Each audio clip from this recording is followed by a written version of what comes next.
In this lesson, we are going to review what we know about rational expressions, including finding the domain, add, subtracting, multiplying, and dividing, and simplifying them. And we're going to look at complex fractions. So we have a lot to cover here. So I'm going to start with the second definition. A rational expression is the quotient of two polynomials. Now, another way to write quotients is as fractions. So these are fractions that have variables in it, basically. And one of the big things we have to focus on with our rational expressions is the domain. The domain is the set of real numbers where it's defined. So a lot of times with these rational expressions, we have values for x that won't work for one reason or another, and so we need to state that. We need to state what are the values for x that do work in this problem. So we'll start out with that, looking at the domain of each expression. So in A, we have 4x cubed plus 3, and we are told that x is greater than or equal to 0. Now, normally when you look at 4x cubed plus 3, you would say, well, the domain is all real numbers. You can plug anything you want into x. However, they gave you a stipulation. For some reason, x has to be greater than or equal to 0. So this is your domain. Your domain is x is greater than or equal to 0. Another problem we have is b, the square root of x plus 7. And we cannot take the square root of negative numbers. Well, we can, but we have to use imaginary numbers. And remember, domain is the set of real numbers. So we're only focusing on real numbers. So that means this thing underneath the square root, x plus 7, has to be greater than or equal to 0, because we can't take the square root of anything that's smaller. So when we solve this for x, we find that x is greater than or equal to negative 7. So that's the domain. On part C, we have 1 minus x over x. For the most part, this is okay. We don't have any square roots to worry about. We're not given any stipulations. So our domain is all real numbers, except we cannot divide by 0. Okay, it just doesn't work. The universe explodes. It's bad news. So we cannot have x be 0. So this is often how I write it. It's all real numbers, except x cannot be 0. So on number 2, we're going to simplify by factoring and then canceling, and we're going to find out what the domain is. So in the numerator, 4x plus 12, those are both divisible by 4. So I can factor out a 4, which leaves me with x plus 3. In the denominator, I'm going to factor that trinomial. Again, I'm going to use the umbrella method, so I'm looking at factors of 18 that subtract 3. So those are going to be 6 and 3. This one's a minus, and this minus sign means the signs are different. So we have x minus 6, x plus 3. Now notice there is an x plus 3 top and bottom, so those actually cancel out. So this expression simplifies to 4 over x minus 6.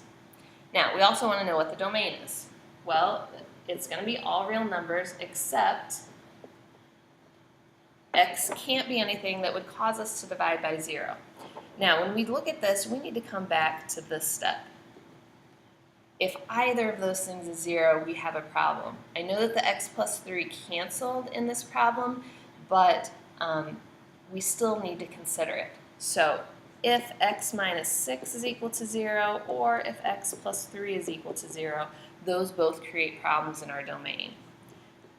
So 6 and negative 3 are going to be the places that we can't have. So our domain is all real numbers, except x cannot be 6 or negative 3. All right, so let's take a look at number 3. Very similar type problem. We want to simplify this and then find out what the domain is. So on the top,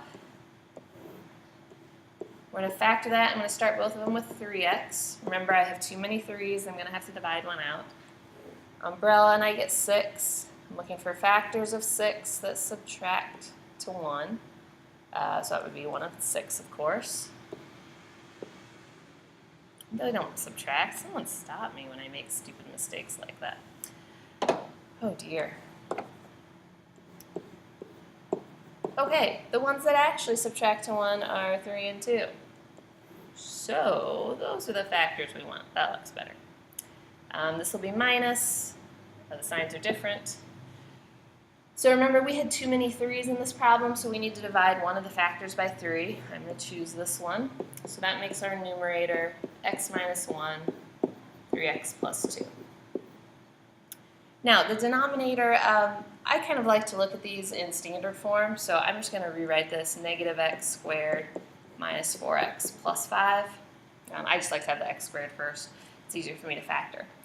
Also, I'm not a big fan of factoring when there's a negative x squared, so the first thing I'm going to do is factor out a negative 1. So that'll make that positive x squared, positive 4x, and negative 5. And now I can factor that. I still have that negative 1 out here. It's going to be x and x. I'm going to do my umbrella method. Factors of 5, I only have one choice. It's 5 and 1, so plus 5 minus 1. And x minus 1 on top and bottom will cancel. So that leaves me with 3x plus 2 and x plus 5. Now that negative in the problem, normally we don't like negatives in our denominator, so we can just pull it out in the front like that. So we need to take a look at our domain. It's definitely going to be all real numbers. We need to come back to this factored step. Okay? If either one of those is 0, we have a problem in our domain. So either x plus 5, that can't be 0, and x minus 1. Even though that canceled, we still have to consider it. So we solve both of those, and we find that our domain is all real numbers, except x can't be negative 5 or positive 1.